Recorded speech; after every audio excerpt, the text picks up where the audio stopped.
મારું ભુજ સુંદર ભુજ સ્લોગન માત્ર કાગળ પૂરતું જ સીમિત. કોંગ્રેસ અગ્રણીએ સફાઈ બાબતે નારાજગી વ્યક્ત કરી.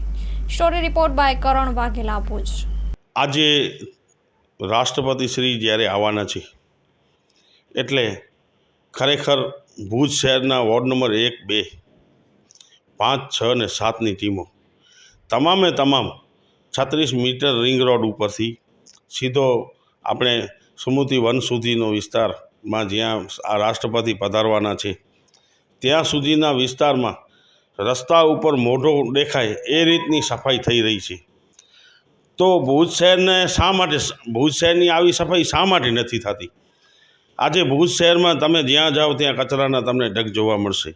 જાહેર રસ્તા ઉપર તમે ગંદકીઓ તમને જોવા મળતી હોય અને નગરપાલિકાના વહીવટી તંત્રના પેટનું પાણી ન હાલતું હોય.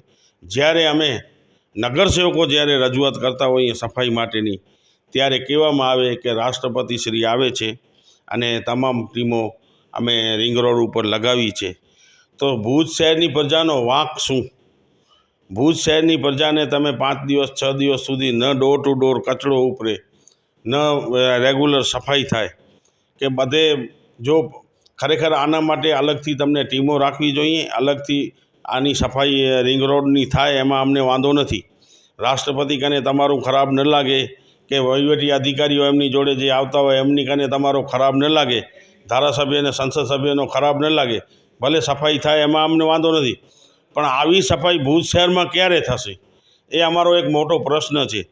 માત્ર ને માત્ર જ્યારે દેશના વડાપ્રધાન આવતા હોય, રાષ્ટ્રપતિ આવતા હોય કે કોઈ સચિવશ્રી કે કોઈ મોટા રાષ્ટ્રીય અધિકારીઓ જ્યારે આવતા હોય ત્યારે જો રિંગ રોડની આવી સફાઈ કરવામાં આવતી હોય તો ભુજ શહેરની સફાઈ શા માટે નથી થતી એક મોટો પ્રશ્ન છે. કારણ કે વારંવાર જ્યારે સફાઈ માટેની રજૂઆતો અમે કરતા હોઈએ ત્યારે એવું આ સેનિટેશન ઇન્સ્પેક્ટર જે હોય એમનો જવાબ એ હોય છે કે હમણાં માણસો બધે રિંગ રોડ ઉપર સફાઈ કામમાં લાગેલા છે, પછી 28 તારીખ પછી તમારા વિસ્તારની સફાઈઓ રેગ્યુલર થશે. એટલે શું કામ ભાઈ? આ ભુજ શહેરની પ્રજા તમારી કને ટેક્સ નથી ભરતી, વેરા નથી ભરતી, સફાઈ વેરો પણ તમે લ્યો છો. હવે તો ઝૂંપડપટ્ટીમાંથી પણ તમે સફાઈ વેરો લ્યો છો. તો શા માટે સફાઈનો એ લોકોનો અધિકાર છે ને આ અધિકારથી વંચિત તમે કેમ રાખી શકો?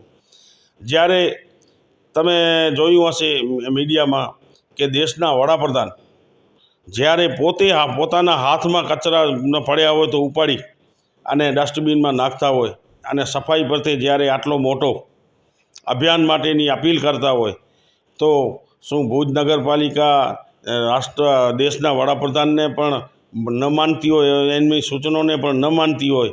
મારું ભુજ, સારું ભુજ, સુંદર ભુજ માત્ર ને માત્ર કાગળ ઉપર જ છે, બાકી સફાઈના નામે ભુજમાં મીંડું છે.